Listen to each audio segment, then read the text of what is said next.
नमस्कार दोस्तों। आज बात करते हैं अर्थमेटिक प्रोग्रेशंस, जिसे हम हिंदी में समांतर श्रेणी बोलते हैं। समांतर श्रेणी। सबसे पहली चीज, जैसे नाम से ही पता चल रहा है, समांतर दो वर्ड से मिलकर बना है, जिसको हम बोल सकते हैं समान अंतर। यानी ऐसी श्रेणी, ऐसी प्रोग्रेशन, ऐसी सीरीज जिसके अंदर एक फर्स्ट टर्म से सेकंड टर्म के बीच में एक डेफिनेट डिफरेंस हो, जो कि पॉजिटिव वैल्यू में हो सकता है या नेगेटिव वैल्यू में हो सकता है। एक सिंपल एग्जांपल से हम इसको समझते हैं। इसको शॉर्ट में हम ए अर्थमेटिक से ले सकते हैं, प्रोग्रेशन से हम पी ले सकते हैं, तो इसको हम शॉर्ट में एपी के नाम से जान सकते हैं। क्या चीज होती है, जैसे कि एक सिंपल लैंग्वेज में बात करूं, 2, 5, 8, 11, इस तरीके से कोई भी सीरीज दे रखी है तो वो एपी होगी। क्यों होगी? क्योंकि 2 और 5 के बीच का जो डिफरेंट है वो कितना आ रहा है? 3 आ रहा है। इसी तरीके से 5 और 8 के बीच का डिफरेंट कितना आ रहा है? वो भी 3 आ रहा है। और ऐसे ही मैं बात करूं, 8 और 11 के बीच का डिफरेंस कितना आ रहा है? 3। तो जब कॉमन डिफरेंस यूज में आता है किसी सीरीज के अंदर, तो उस सीरीज को हम अर्थमेटिक प्रोग्रेशंस बोलते हैं, एपी बोलते हैं। तो आई होप आपको ये चीज समझ में आई होगी कि एपी होती क्या है। तो आप हर किसी भी टर्म्स को, किसी भी सीरीज को देखकर आइडेंटिफाई कर सकते हैं कि वो एपी है या नहीं है। एग्जाम्पल और लेके देखते हैं हम कि वो एपी है या नहीं है। Which term is AP? Which progression is AP? कौन सी प्रोग्रेशन एपी है? जैसे कि मैं यहां एक बात करूं, 5, 11, 17, 23, 29, आपको बताना है एपी है या नहीं है। तो यहां और यहां का गैप आपने देखा कितना आया? 6। यहां का गैप आपने देखा कितना आया? 6। यहां का गैप देखा कितना आ रहा है? 6। यहां का गैप कितना आ रहा है? 6। तो ये एपी है। क्या है? एपी है। इसी तरीके से बात करूं सेकंड, कि मान लो कि अपने पास 25, फिर 15, फिर 5, फिर -5, तो इस तरीके से कुछ वैल्यूज दे रखी है। क्या एपी है? तो आप देखोगे इसके और इसके बीच का जो गैप आ रहा है वो -10 आ रहा है, इसके इसके बीच का गैप भी -10 आ रहा है, और इसके और इसके बीच का गैप भी -10 आ रहा है। तो ये भी एपी होगी। इसी तरीके से अगर मैं बात करूं 8, 16, 25, 20, 32, क्या ये एपी है? तो इसके इसके बीच का गैप 8, इसके इसके बीच का गैप 9, तो ये सेम नहीं आया, तो इसका मतलब ये एपी नहीं है। तो आई होप एपी क्या होती है ये आपको समझ में आ गया होगा। इसी में आगे बढ़ते हैं। एन टर्म फाइंड आउट करने का भी क्वेश्चन पूछा जाता है एपी के अंदर, कि एन टर्म कैसे फाइंड आउट की जाएगी। तो एन टर्म का मतलब हुआ एनवा पद, यानी कोई से भी पद के बारे में अपने से पूछ सकता है।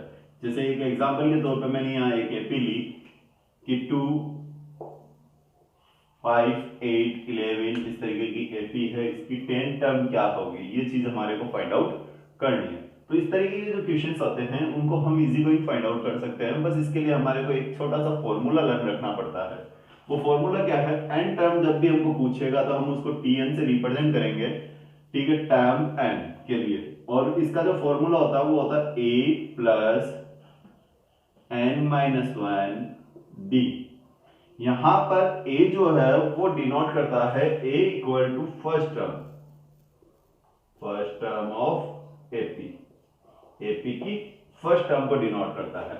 एन मींस हो गया एन टर्म, जो टर्म हमसे आस्क करी गई है, पूछी गई है, उसको हम एन टर्म बोलेंगे।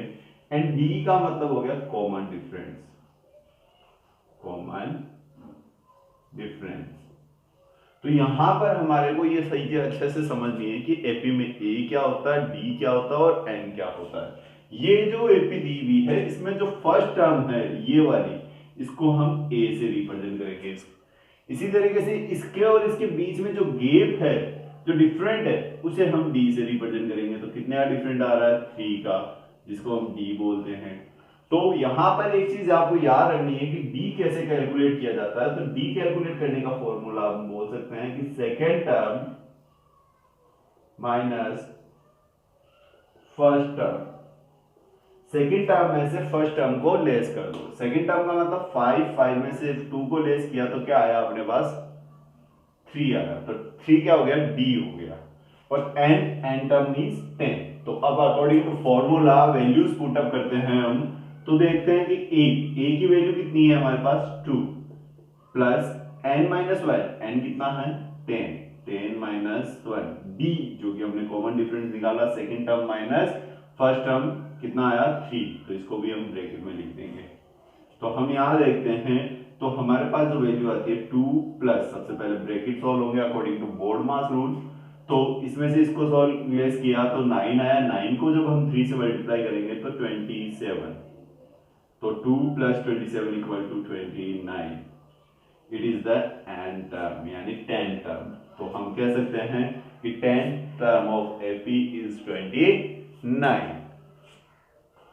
अब इसी क्रम में हम आगे बढ़े तो और किस तरीके के क्वेश्चन हमसे पूछे जा सकते हैं। तो और हमसे इस तरीके के क्वेश्चन पूछे जा सकते हैं, यही फॉर्मूला अगर यूज में लिया जाए या इसी क्वेश्चंस की बात करें तो क्वेश्चंस इस तरीके से क्वेश्चंस हमसे आस्किंग की जा सकती है कि विच